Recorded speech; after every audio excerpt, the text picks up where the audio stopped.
Hello everybody, welcome to That's Football. You knew it was coming. Man City in crisis. But are they in a crisis? They've lost their last 3 games in a row. They've got big games in the Premier League coming up against Brighton, Spurs and Liverpool. They're vulnerable. Bernardo Silva says it's a dark place. And Pep Guardiola himself acknowledges they're in a difficult time. But is it really just that standard Man City autumn wobble? And back in May or next in May, we will see Man City's dominance again. It's an interesting one because I think there is something very different about this one. Get your comments in below. I have looked at Man City over recent weeks. They've lost their last 3 games, but the 3 Premier League games before that, against Wolves and Fulham especially, they were lucky. So it could have been worse. Fulham should have got at least a draw at the Etihad. It was a last-minute, controversial goal against Wolves. And Southampton, they only beat 1-0. So in some ways, 9 points from 12 in the last 12 points available for Man City is probably better than they should have got. So in some ways, you could look at it and go, well, we've seen this with Man City before. They have a little bit of a wobble. They've not dropped enough points, and they'll be fine. And I think Pep said it himself. They're still in all competitions. They've got to fight through it. But there does seem to be something there. There does. And with the way Liverpool have battered Leverkusen last night as well, are Liverpool moving through the gears as Man City drop down the gears? And Arsenal obviously have not been able to capitalise themselves. But this is about Man City. There's a few issues, I think, here. There is an injury crisis, which nobody feels sorry for them. What's the sound of that? It's the smallest violin in the world. They have got injury issues, you can see it, but they're it's not issues, it's issue. The one player that is absolutely derailing them is Rodri being out for the season. The Ballon d'Or winner, but more than that, we've always known that when Rodri's in the team, Man City win most games. And when he's not in the team, their win percentage comes down massively. He is crucial. He is the conductor. And many people would say, so what are we saying here? Man City aren't brilliant because of Pep. They're not brilliant because of the other world-class players. They are a one-man team. And look, I'm not saying it's like Barcelona without prime Messi, but Rodri is the Messi of Man City in a very different role. He knits everything together, he protects the back four, and he conducts, he scores, he does the whole lot. And when you lose a player like that, it is very reminiscent of what happened to Man United in the 97-98 season. Arsenal won the double. Roy Keane missed most of the season with a knee injury. So these things can happen, especially when they are leaders in that team. Man City have got players that can step into that void. They've got a January transfer window they could operate in as well. But Rodri is massive. Would Man City... And is it a terrible position? They're out the Carabao Cup. They've lost 1 Champions League game and they've lost to bloody Bournemouth. It's not catastrophic yet. But when you look at their next 3 games, Brighton, Spurs, Liverpool, if they win all 3 of those, it's business as usual. What were we talking about? If they drop points in 2 of them, they've got a problem. And it's whether Liverpool, Arsenal can capitalise on Man City dropping points and move away from them and Man City continue to struggle. It is a mini crisis. It's whether it turns into a bigger crisis. On top of that, I'm not going to back down on what I said a few weeks ago. I'm absolutely convinced that Pep Guardiola will go in the summer.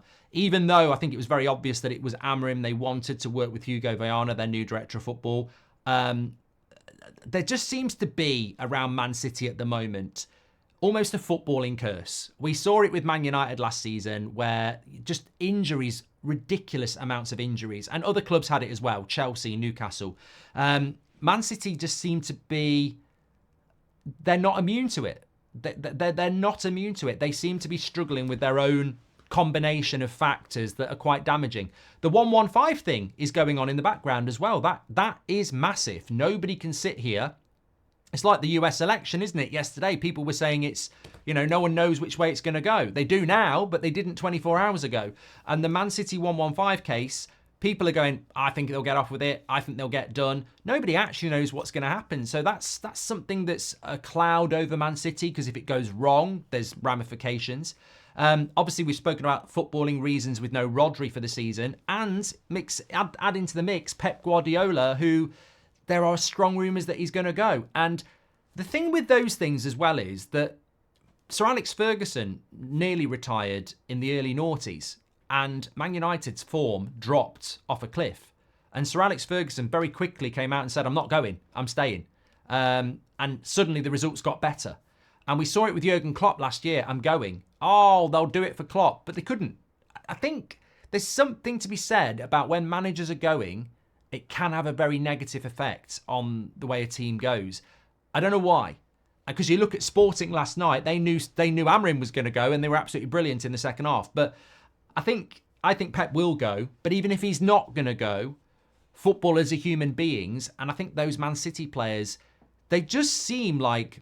Somebody was saying the other week, is it fatigue? They've won the title so many times. But they didn't win the treble.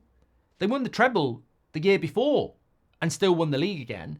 So I don't think it's fatigue from winning things. I don't think they're bored of winning things because they didn't win the Champions League last year. They've got something to go for. I think there is a fatigue and I think there is a lack of confidence. And I think that probably is coming from the point of view that teams are getting more used to shutting Haaland out. We're seeing that more and more often. He is the world's best striker in my opinion, but he needs service. The loss of Rodri is fundamental to the way that they want to play. The Pep thing, the 115 thing, maybe a little bit, although I'm not convinced about that. But there's a lot, and also they've got players that aren't fully fit at the moment. So I think there's a lot of contributors to Man City. I think it's going to be really interesting to see what happens over their next 3 Premier League games against Brighton, Spurs and Liverpool. If they win all 3, what were we talking about? If they drop more points, then, it's bumpy for Man City. The one positive I would say is that when De Bruyne came on yesterday, he has been injured and he is just a quality player that made Man City look a little bit more like Man City in that last 20 minutes. So, yeah, you haven't got Rodri, but you haven't had De Bruyne as well. And I think some people think De Bruyne's not the player he was. Well, maybe he's not, but I still see him on the pitch. It's like when he came on from an injury last season against Newcastle when he came back from that first few months. And they were 1-0 down at St James's Park and he turned it in 20 minutes. What I saw from De Bruyne last night is I think, he's quality. Like he can be a catalyst for them getting back. But look, there's no doubt at the moment they're in a mini crisis. I think the question everybody is asking is how big can it be? They still have fantastic players, Foden, Bernardo Silva, Erling Haaland, Rodri, the defenders, they've got brilliant players and they're capable of beating most teams. It's just how vulnerable are they? And I think there are a few factors at the moment. I still think they'll win the league. I still won't. I'm not going to move away from that because they've lost a couple of games. I still think they'll win the league, but I think the next 3 Premier League games are massive because if they drop points in 2 of them, I do start to think, well, maybe this could be the year where somebody could really take advantage. But you know what will probably happen? Man City will have a bad season, drop a load of points, but still have the know-how to get enough to win it because everyone else will drop points as well. Last season's Arsenal would be rubbing their hands at this season's Man City, but it's all about timing, isn't it? Get your comments in below. Make sure you smash a like on the video, and I'll speak to you on the next one.